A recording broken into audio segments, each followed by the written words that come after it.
Good morning, everyone. My name is Dwayne Schultes. I'm the CEO of Vital Transformation, and I'll be moderating this panel of Big Data at Heart today. Today, we're going to be discussing setting in better clinical practice using structured electronic health records in clinical research. This is part of the CODE-EHR approach. And again, thank you all very much for your participation today.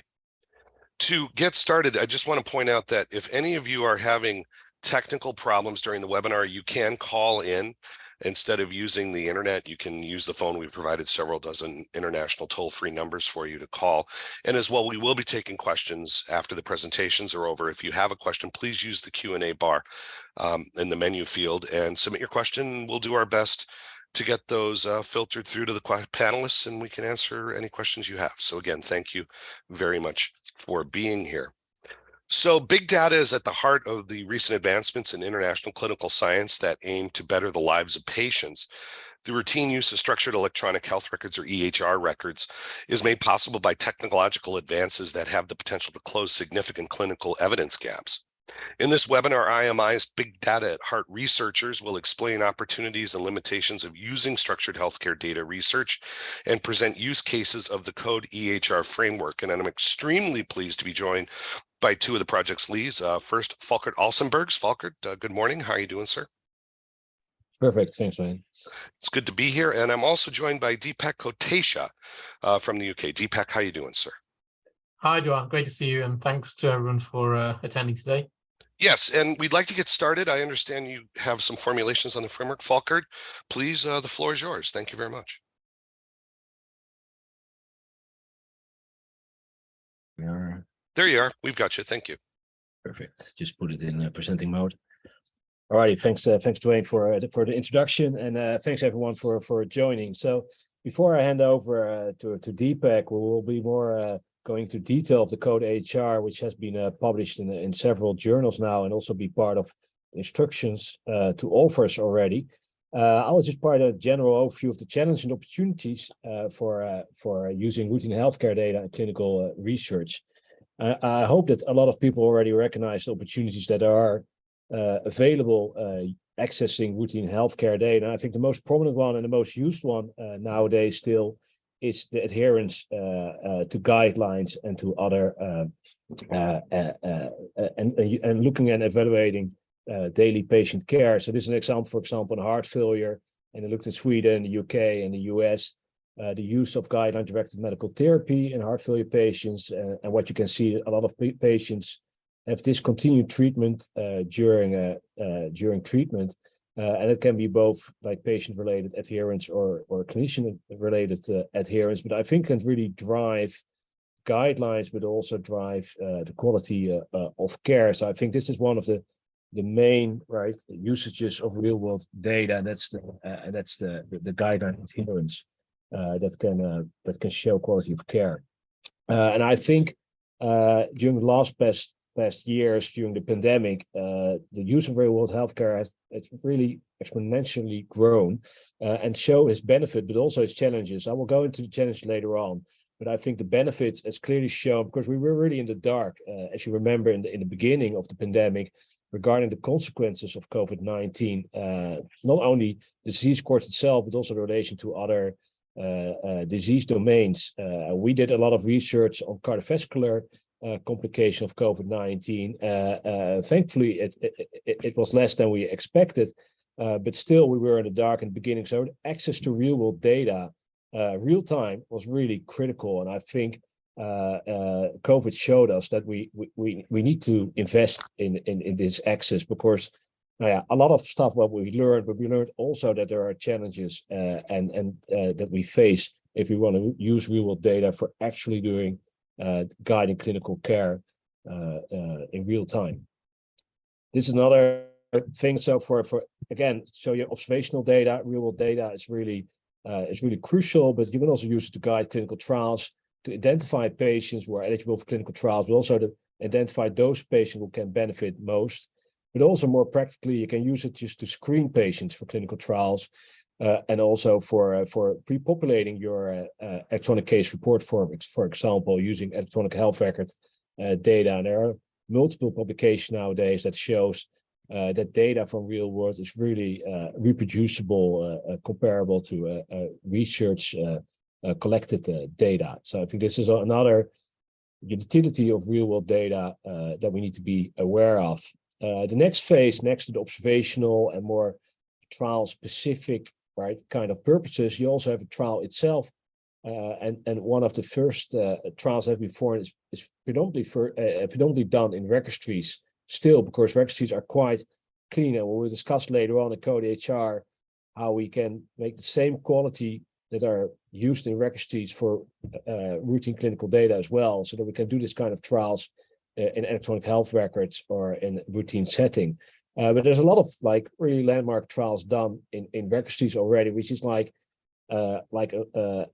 early use of real world data, and it's really changed guidelines. So I think this is really disruptive, is maybe a big word, but I think it's really a good use of clinical data.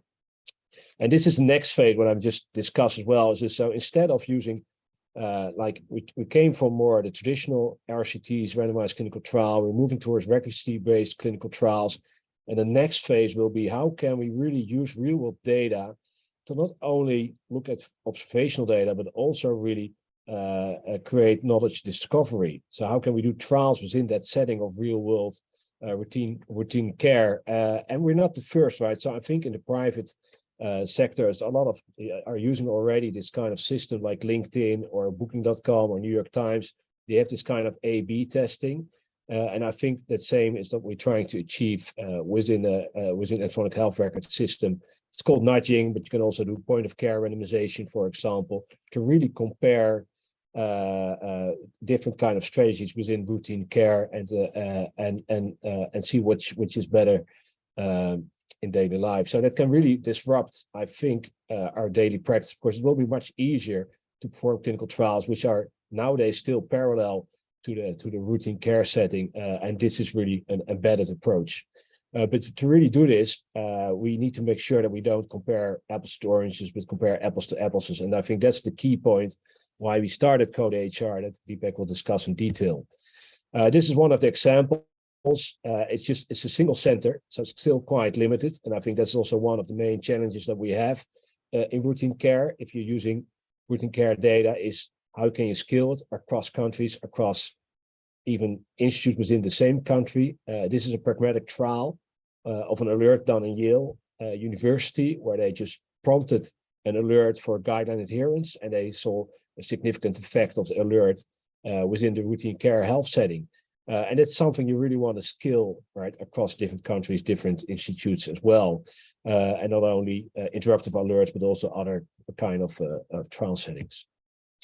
But now is the challenges exist. I pointed out already with the opportunities, is it's really essential that we compare apples to apples, right? So the coding practice and the hygiene of the coding, right? The culture of the coding, the definition of the coding is key. This is just an example of the UK, which is just, you can apply this figure, and it probably is even worse across countries, across different registries.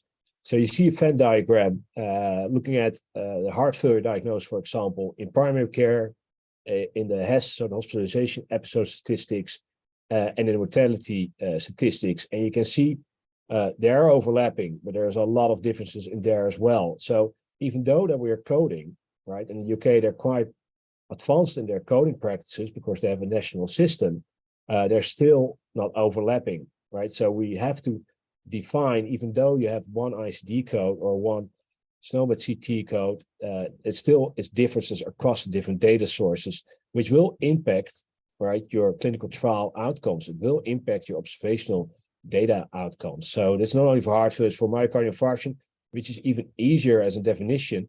But still, if you look at the overlap between the three different data sources, only 30% overlaps. And of course, heart failure and bleeding are much more complicated, so the overlap is less. And I think this is a great example of the challenges that they are. So this is another UK example, is where you have to be aware that coding changes during time. So this is an example of heart attack coding again, right? With the different ICD coding, 24, 21, and they changed the coding standards, right, in time. And you can clearly see in the figures, if you look at just at the episodes of heart attack on the y-axis and on the x-axis, you see the time.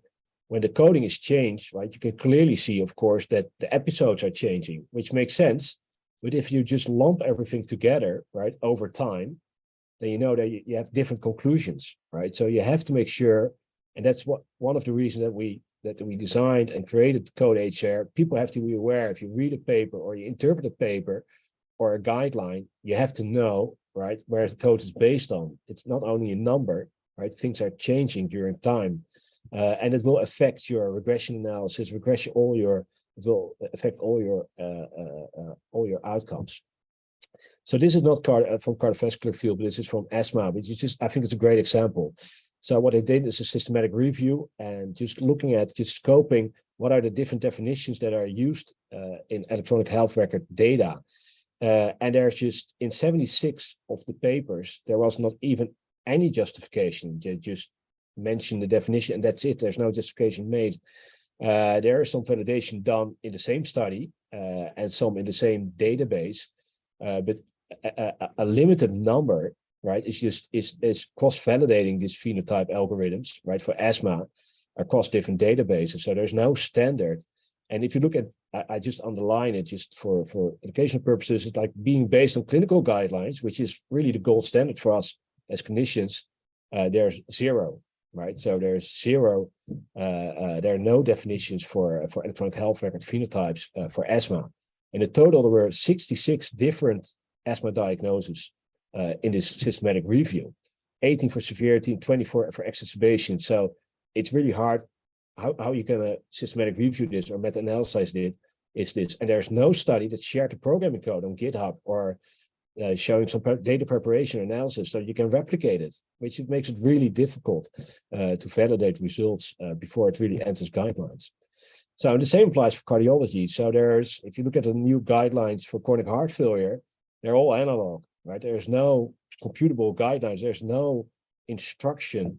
How do you code, right, the guidelines, right, the recommendations into your electronic health record form? How do you validate those? How do you make sure that you adhere to guidelines if you don't know the definition, right? So and there is variation in how you interpret these guidelines and how do you code them. So we need to be transparent, and I think that's one of the reasons that we built CODE-EHR. So there are some efforts. I just don't want to be too negative, but there are some initiatives already. So you have the HCR UK phenotype library, for example, is all open. The codes are in there. So you have, for example, you look up heart failure.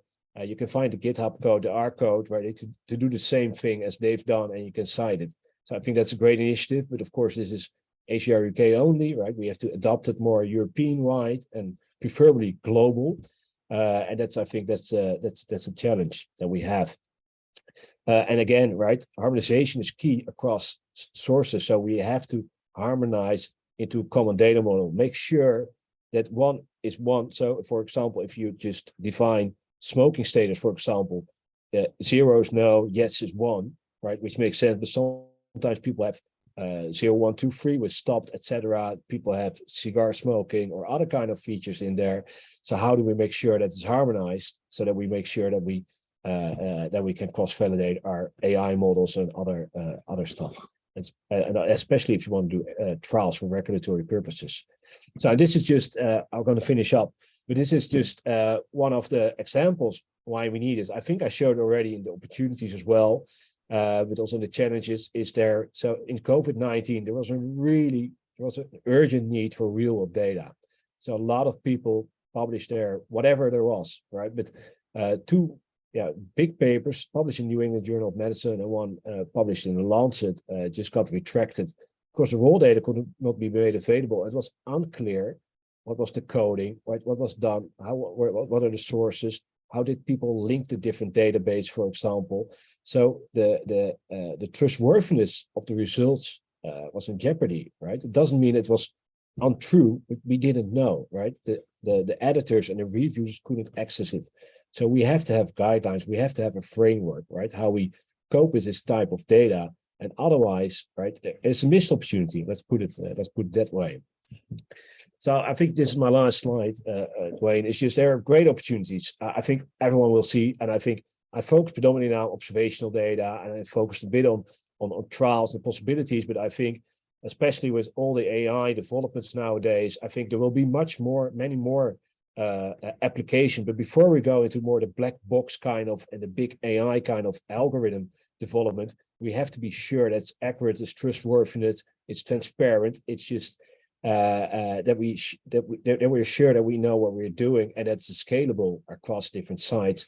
So here it's I think Deepak will go into more detail. It's just an overview of the challenge that we have, right? We have to make sure there are different coding systems. We have to make sure that they are aligned or that they can map to each other. There's a dictionary in between. There's the quality of coding. It needs to be transparent. There are linkage errors. We have to make sure that the linkage is done properly. And how do we gonna evaluate this? Of course, the privacy and consent needs to be clear, right? It needs public and private engagement. And there is like the risk of biases. We have to make sure, are there biases? Is there tested for biases? Is it representative, right, of the population that we will see? So there are many challenges, but I just want to emphasize there are a lot of opportunities there as well. And I think this is just one of the first steps, just to provide a bit of guidance, and hopefully it will be adapted by many. And I will hand over to you, Dwayne. Thanks, Volkert. Wow, that's really interesting. Can you go back to that Venn diagram? That's great. Oh, sorry, you don't need to pull it up. That Venn diagram is crazy. That data, the variance is incredible. Now that's UK data, correct? That Venn diagram. So now the UK obviously has NHS billing, so it's a single source. US use ICD codes for billing. So those would be best cases, and you're getting those huge variances. How are we doing in some of the hospitals where things are manually coded for HTA? I mean, are we seeing structured data ubiquitous rolled out across like the EU, or is it still catch as catch can? We've done some work at a hospital, everything was in PDFs. How much exposure is there on structured data, or is that Venn diagram, which was shocking to me, is that really a best case scenario? No, it's not the best case scenario, but Deepak, you can comment as well. Of course, there are different data sources, right? You just have to realize they're quite different population as well. So you don't expect 100% overlap between them, right? Because some people present only in the hospital, for example, and some people only at the GP, and there's different culture and there's different kind of, right, standards. And of course, for mortality, you have to die first, right, before you get coded. One would hope, yeah. But what you still see, Wayne, is just in practice in European countries, but also in the UK, it's just for auditing purposes, right, for registries, it's still a parallel system often, right? Yeah. But still, you have a nurse who's doing trials. You have a nurse who's doing the auditing, right, for the registries. And you have a nurse who's actually doing the care, right? And what we try to achieve, of course, is that we can integrate those as well. Of course, there's a lot of resources and capacity spent on this. Yeah, and it gets expensive too. That's part of the problem. I know, Deepak, do you want to comment as well? Yeah. No, just to reflect on those UK numbers, I think, Volk hit the nail on the head there, because not all those patients will attend all of those scenarios, right? So, sure. So you're bound to see data that's only sitting in primary care because the patient never leaves primary care. If it's a very old patient, the GP might say, well, actually, I don't see the value in you going to hospital for your MI. I'm going to treat you with what I've got in front of me. And so they don't go to hospital. So I think that explains that. And actually, we've done some work and published that around, particularly in the UK, the concordance actually between primary and secondary care is actually pretty great. I must say it's only great because the UK adopted, as you inferred, Duan, the UK adopted a payment by results system. Right. So effectively, the health system gets reimbursed according to the quality of its coding. So that's really helped in the UK for us to kind of achieve that. But you're right, that doesn't mean it's the same elsewhere. Right. And of course, there are additional problems, for example, financial. So in the UK, none of us as clinicians get paid per patient or whatever, but that isn't the case in some European countries. So if you're getting a code for a TAVI, well, of course, you're going to do more TAVIs if you're getting funded for that. So I think we have to remember there's other biases, and that's kind of where CODE-EHR is more of a kind of a structural implementation. It doesn't cover the individual things for your own hospital, but it gives you some ideas around how to manage all of those sorts of biases to try to get some transparency. Well, that's great. Yeah, go ahead, Volker, please. Oh, no, sure. So that is one of the things I try to say as well, is that even though you have the same code, it might reflect something different. Right. And that's like saying as well, for example, in some countries, of course, your reimbursement is depending on the ICD code, right? So if patients for shortness of breath are referred to you of the suspicion of heart failure, you code them as heart failure because you're getting paid for the heart failure pathway. But it doesn't mean that at the end of the day, right, that patient has heart failure. Right. Okay. That's the when you have a nail, every problem's a hammer. If you have a hammer, every problem's a nail. I guess that sort of philosophy. Okay, now the three of us, I'm sure, could go down a rabbit warren and talk here. I don't want to do that. Deepak, you have so Folkert's given us a bunch of problems. You're going to illustrate some solutions, please, and the floor is yours. Thank you very much. Great, thanks. I'll just share my screen. Hopefully you can see that now. Everything looks great. You're on. Great. So yeah, thanks to Folkert, and happy birthday, by the way, Folkert. But what I wanted to talk about is, as you said, really some solutions, and what we've come up with is this framework. It is a framework. It's not going to answer every question. It's basically there to guide people, hopefully in how they design studies as well as when they're actually running them. And that's kind of the idea behind it. It came from the BigData Heart Consortium, who are funded by the EU and an FP, the pharmaceutical industry, in the Innovative Medicines Initiative grant. And the idea here, of course, is to try to get more value from all this immense development that's happened in electronic health records over a relatively short period. I still, less than a decade ago, remember walking through, filing cabinets to get patient records. Now, certainly in our case, everything is digital and searchable. So there's been a big development, and it's been in a short time. We now need to catch up with some of the quality measures to ensure, as Folkert was saying, that we can use this effectively. And I should mention the other major partner here is the European Society of Cardiology, who helped to kind of bring this team together. And I'll show you how we set up the framework. These are my conflicts and funding. As I mentioned, the program itself was funded by the EU IMI. So as Folkert mentioned, I'm going to start with this. It's normally the last slide, but in case people have to drop off early, the framework is available, and it's now been published in 3 journals simultaneously, the BMJ, Lancet Digital Health, and the European Heart Journal. So you can go to those, and it gives you the full text and the framework itself and a checklist for how we've managed that. You can also download them at the European Society of Cardiology website, and these are also now fully available on Equator. So it's been recorded as an official checklist for people to use when they're reporting their studies. So what were we trying to do, I guess, is the question. Really we wanted a very pragmatic approach where we have multiple stakeholders who are using and needing to use these data. So it's not just clinicians, but obviously the whole gamut of stakeholders. And I'll come into who we invited and how that process worked. We also wanted to make sure it wasn't specific to one particular disease like heart attacks or whatever. This is not even applicable just to cardiovascular. This is a global and a multi-disease approach. And really, as we've talked about, this really needs some direction. There's a lot of great work being done, but there's also, as with any new technology, there are a lot of errors being made, and there are a lot of things that we can all learn from each other on. So really, it's to get over those limitations and move to a state where these sorts of approaches can then be implemented and then be used to improve clinical care for patients. So we had originally planned on in-person meetings. Obviously, the COVID pandemic scuppered that, but we were able to do some really great online meetings for this. And that really involved the full gamut of stakeholders. I'm not going to mention everyone here, but obviously some of the key people here are regulators such as the European Medicines Agency and the US Food and Drug Agency, reimbursement authorities across Europe, funders like the European Commission. Also participating, and very important, were advocacy for patients. So we had the European Heart Network and members from the European Society of Cardiology Patient Forum to give their views on how this should develop. As I think Folkert also touched on, there's a key issue around having public engagement, providing a sort of social mandate for some of this research. Remember, a lot of this is often without necessarily a person saying that they're going to provide their data. Some of these are big data sources.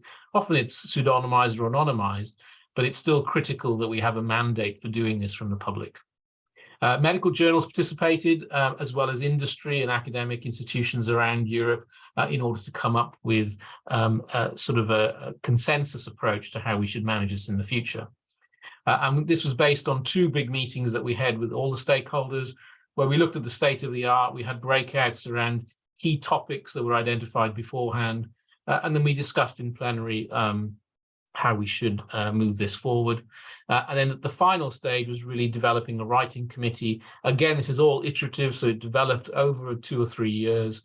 We had review externally. We registered, as I mentioned, with Equator, and then BMJ led as the primary journal. And we had another stakeholder event then to discuss how the checklist would work and how we could distribute it and disseminate it. So I would just mention that we wanted to do something different than standard reporting checklists. Now, if any of you have kind of done some research and tried to submit articles, you'll know that, of course, you have to go through one of the checklists. So these are just some of the examples: strobe, record, consort. And you'll notice as you go through that there's lots of components, and that you need to tick a lot of boxes. The question is what are the value? Now, clearly, it's had a lot of value in terms of trials. For randomized trials, you have to pre-register and so on. But in terms of the checklists themselves, they're often long. They don't tell you what you should adhere to and what you should stick to as in standards. It doesn't necessarily mean that if you've ticked the box, that means you've done it at a high quality. And if you look at the evidence around their use, in a lot of studies where they've looked at, sorry, the number's missing here, but only a small portion, that little triangle, was when they actually used it in the design phase. So most of these are actually being used as almost a tick box in order to get the publication done. And that's obviously not the ideal way of using these sorts of methodology improvement structures. So CODE-EHR is a bit different. First off, it's simple. There's only 5 categories, and we've tried to minimize the amount of extra work that needs to be done by people. But it's really to think about, as you're designing the study, how this should work. And then we designed it around 2 stages. One is the minimum standard. So this is the standard that we think, as a consensus group, all studies should attain. Now, of course, this will vary, and this is a movable feast, as this is a relatively new field. But these are the sorts of things that we think should be discussed and people should be transparent about. So critically, that's important that that's thought about during the design phase. We also wanted to provide a sort of a longer term target for people. Now, this won't be achievable right now in every study that's ongoing, but hopefully over time, people will move to these preferred standards. And the aim is, of course, to continually improve the checklist over time so it matches the expectations of the public. So in terms of the first point, which is dataset construction, as Volker mentioned, there's some really simple things here. It's about how you got the data, what was done with it, how it was linked. And in terms of the preferred standard, that is really to do all this in a pre-published approach. So before you got anywhere near analyzing the data, this would all be out there in the open source so that people can see what you've done. In terms of the data itself, clearly the coding is a major issue. And again, Volker mentioned this when he was talking about the coding, is that often we don't know what the coding is. We don't know its provenance. And there are some simple things that can be done, such as publishing what your code list is and how you've approached it. Disease outcomes is aligned with that. These are the specific codes used to look at your screening criteria or your disease of interest, heart failure, for example, or even your outcomes. So if you're looking at patients who then go on to need have a stroke or have a hospitalization, how have you defined those? And again, the preferred standard is really to do all that up front so that people can critically appraise what you've done.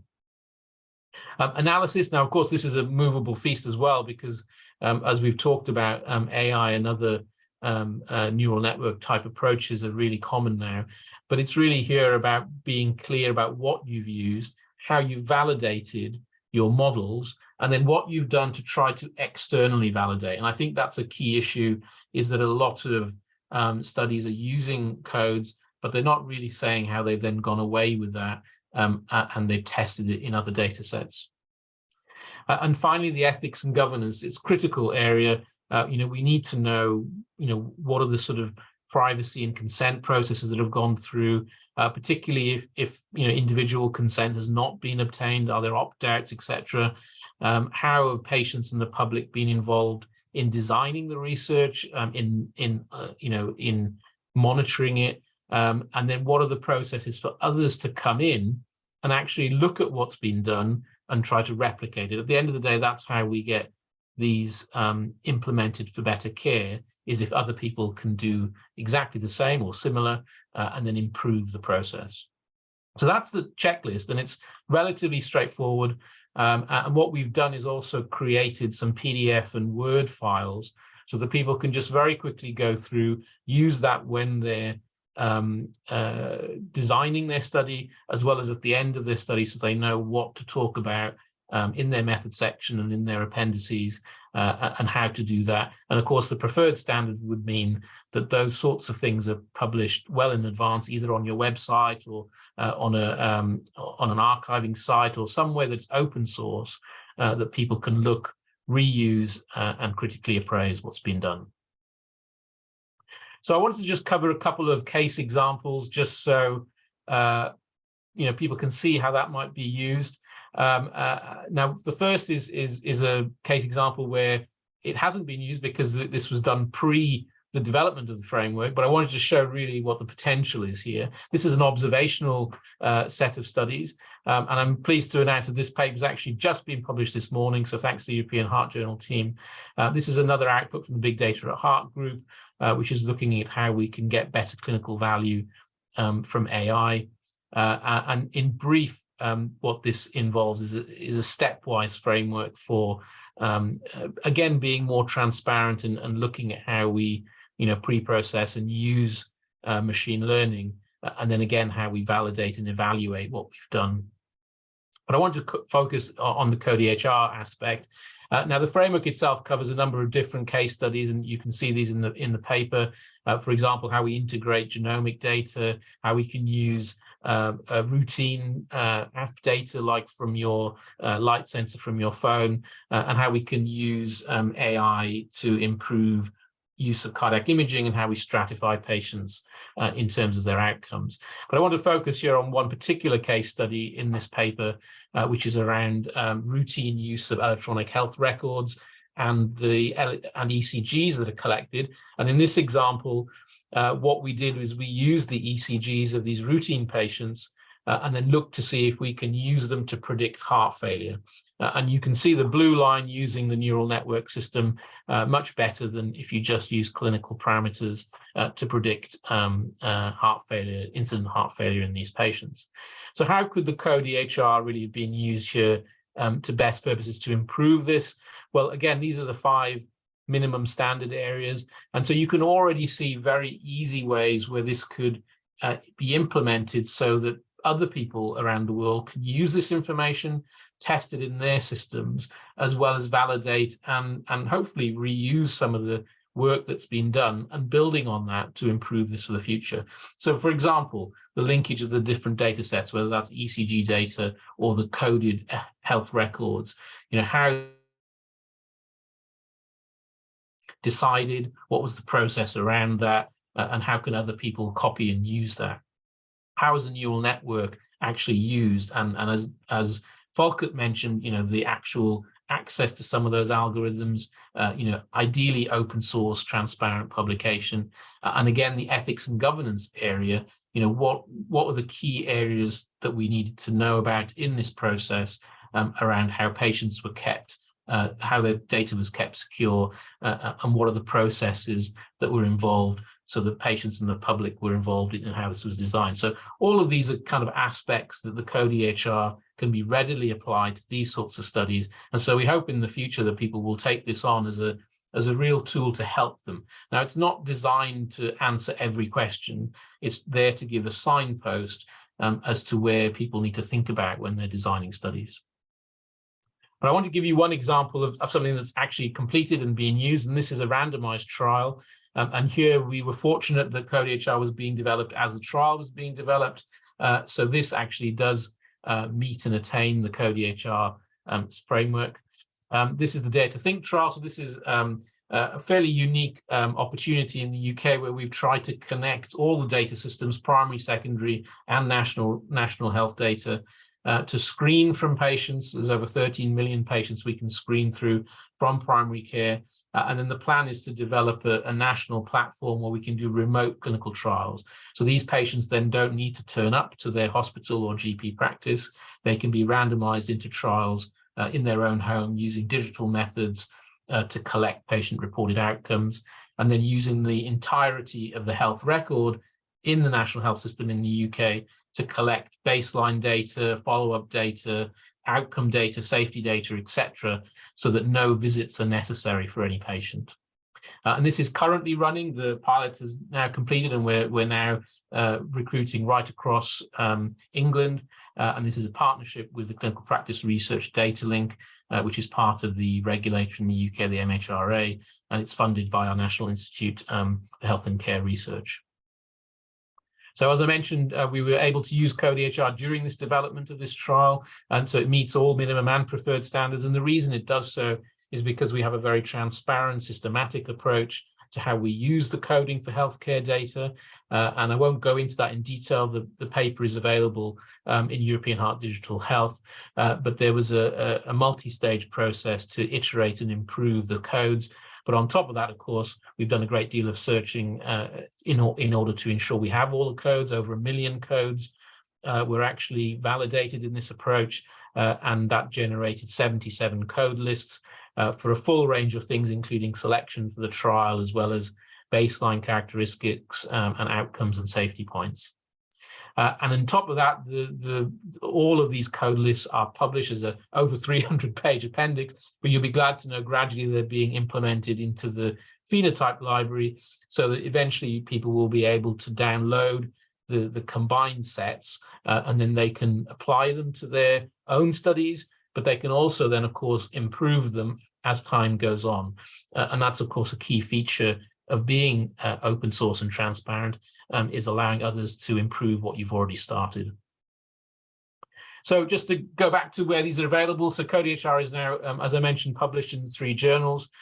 You can use this already. The PDF and Word versions of the checklist can be downloaded either at the websites I've got there or directly through the Equator Network.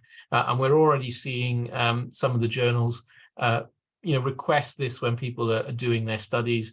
And so hopefully over time, this will become a default standard if you're using electronic health records. And of course, critically, we will be updating this hopefully every few years as the field really does develop so quickly. So thank you very much. I'll stop sharing and back to you, Duan. Thank you very much, Deepak. Excuse me. Quick question. How do you anticipate following the uptake of the checklist? How do you plan on seeing how well it's adapted? Is there any methodology there to see how this is going to have uptake? Yeah, I mean, it's try and see approach at the moment, right? So right. This is such a new field that we felt we needed to put some minimum standards in, because otherwise what you end up doing, if you just have a checklist, people really don't know what they're being matched against. So we thought we needed some minimum standards. We've tried to be fairly kind. These aren't unattainable, but I think over time we do need to see that progression into, fully pre-publication, because otherwise you can't know whether somebody has adapted or changed something, because they found something out in their initial analysis. So I think, for everyone's sake, including the researchers, we need to know that this is going to test, it's going to last time. And so we need to be sure. And so even for researchers, I think it's well worth them taking the effort to doing this. Now, of course, things will change. And I think in a few years' time, we'll see what the uptake has been, where there are gaps, where the field has moved on, because I suspect that the AI area is going to be a dramatic increase. And maybe we need something more specific around that in the future. But at the moment, as we see it, and in terms of the stakeholder group, these were really the key areas that people should attend to right now. And as the field develops, then of course that will need to develop with it. Yeah, and I'd like to pick up on something on AI. But before we do so, in the remaining minutes, please, if you have a question out there in the audience, please submit it via the Q&A button. Happy to submit them to the panel and take your questions. picking up on AI, obviously, Falkard mentioned this too on data quality. You get garbage in, garbage out. How far are we now from actually having good quality data that you can run an AI over? We've seen a ton of COVID studies retracted due to observational data that was inferring results that weren't necessarily valid when we dug in. I mean, how much is this hype and how much in rhetoric and how much is it reality now? It depends really on the data source. The way it is, if you look, so the FDA approved last year 170 AI medical devices, right? AI medical devices. But if you look at the list itself, it's all about like cardiac rhythm, like single source kind of solutions, right? It's imaging, ECG, rhythm monitoring, that kind of purposes.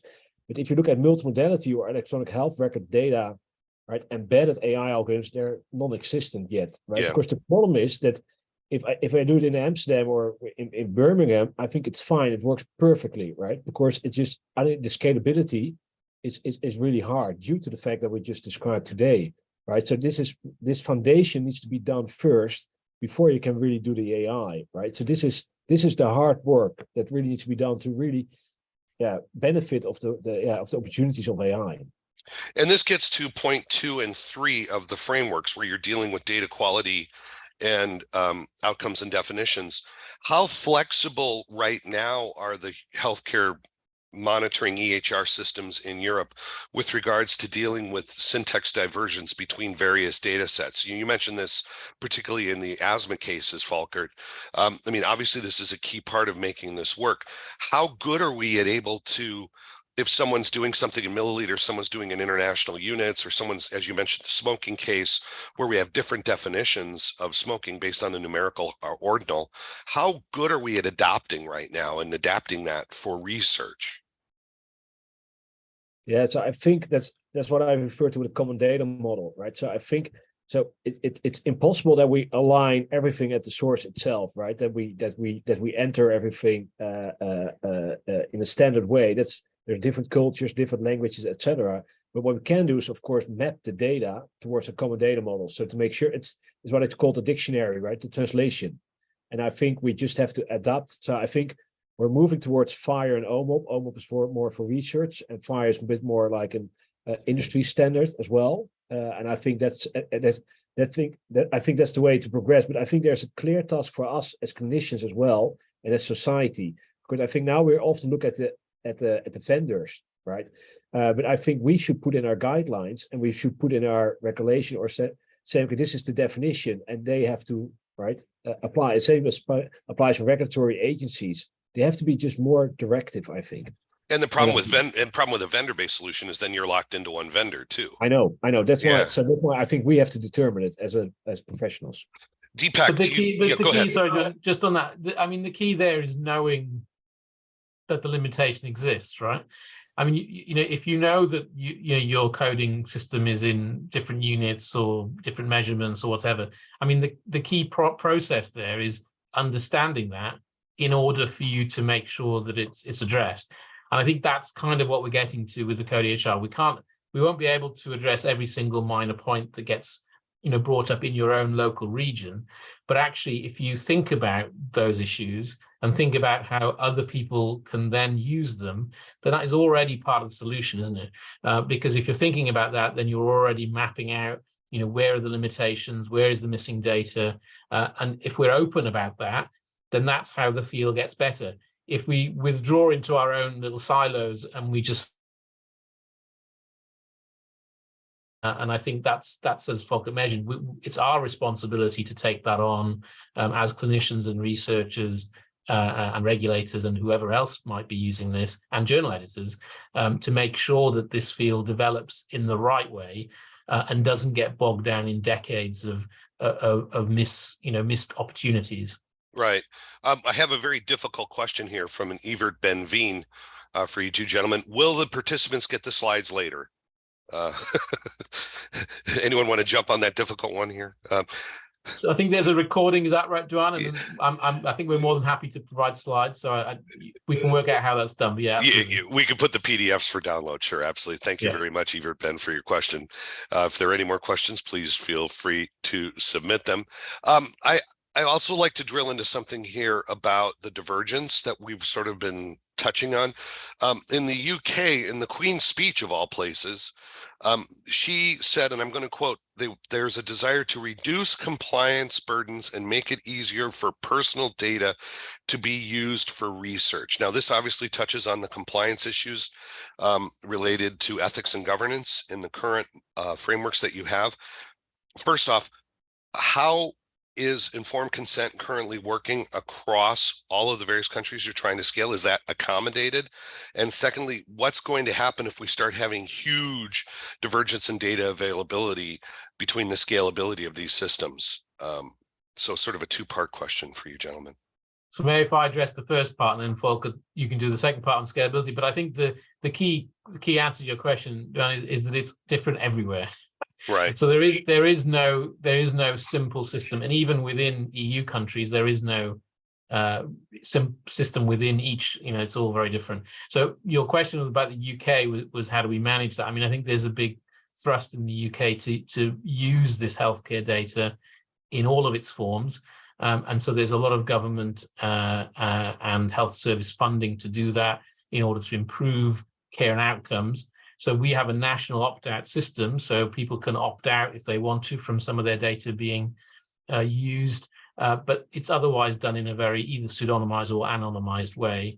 And all of those processes are very clear. So we've had the discussion in this country, and that's the output we've come, that actually we should be using this data. And I think generally the public supports it as long as they do it for the right reasons. And that's kind of why that part of CODE-EHR is so critical. There's a mandate for that. And what we found during our discussions with the patients and the advocacy groups was that there is much less appetite for some of this data leaching into the commercial side. There's, people are generally fine if this is being done for health service research, at a sort of national or governmental level or whatever. So we have to be aware of what the mandate is for that particular research question. But I think it is a different aspect in different parts of Europe and indeed the world. Yeah, because Volker, we were discussing that the Dutch have a very aggressive approach to GDPR, we think. Yeah, it's I think what Deepak mentioned as well, it's all a bit of context dependent, right? Where are you going to use it for, right? So I think that's really important. And what Deepak mentioned as well is the collaboration with private companies. So how do you cope, but also with the US? Because at the end, those companies need to really, if you want to distribute and scale AI algorithms, for example, you have to collaborate, right? So with the industry, and then there's a risk, right? We've done this before. Then you have explicit informed consent. You're going to ask patients, right, that we can use that type of data for AI development. But then you get you get inclusiveness, right? And then there's the generalizability of the AI algorithm. It's at stake. Because we clearly see that people with a lower socioeconomic status, right, don't opt in, right, explicitly, and then you're creating a bias, right, and that's just it's often like a racial bias as well, and I think we have to be careful. And one thing is that we try to do with CODE-EHR that we are aware, right. The next phase, okay, how are we going to solve this, right? And that's, I think, a really proper discussion needs to. But I think in Europe, there's also in the European Union, there's a discussion about this as well. There's a lot of discussion regarding trustworthiness, right? Responsible AI. They have different wording, ethical AI. But I think that's the main challenge. I think it's not the technology, but it's data access and doesn't represent, right, the general population at large. Yeah, we have another question here, and I'm going to do my best with this name. Thank you, Jaithari Wijayrathin, who has sent us a question here about time points. Is there a breakdown of the framework where it's described in a before, during, and after approach of a research project? Is it time sensitive? Is it mostly in preparation right now?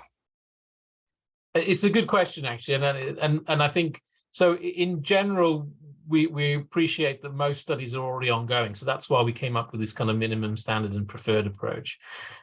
I would say that in general, look at the kind of items within each of these subjects, each of these domains, and build those into the design of the study. So as the study is being designed and run, build that in, because actually some of these things are relatively easy to do up front, and the research can benefit from them. So there's for example, if you have developed a code list for myocardial infarction, if that's open and approachable, then people can look at that. They can help you to improve it, and you can benefit from what others are doing. So I think there are elements of this which are throughout the process of design and management. But what we don't want to end up with is this again just being a tick box at the end.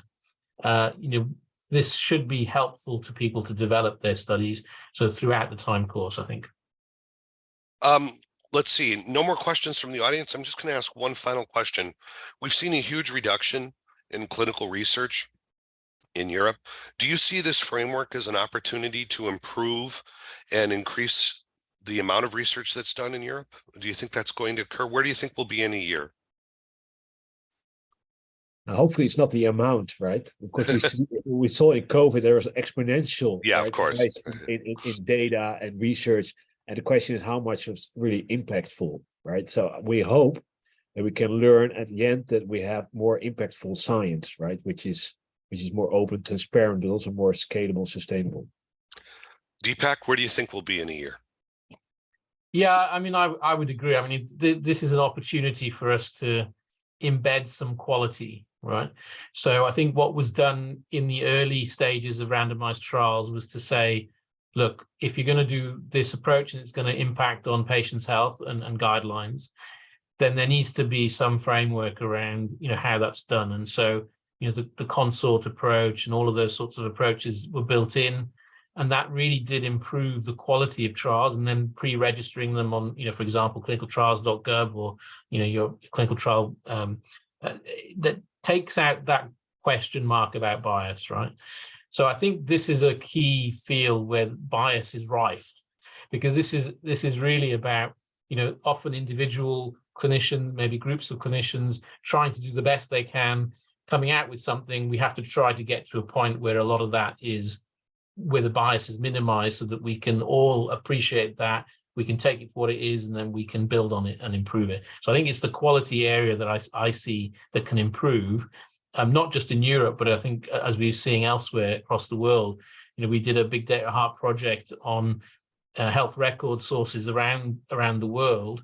And of course, US and EU still have the greatest number of sources in terms of heart failure and AF and coronary disease. But actually the growing areas were Asia Pacific, Middle East. Okay, so this doesn't just apply to our regions. I think we need to start working more globally to improve the quality, transparency, and at the end of the day, implementation of these findings, because it's all very well doing all of these studies. We have to then put them back into clinical care and affect patient management. Yes, because in India, with 1 billion people, even if you're a 1 in a million person, there's 1,000 people just like you.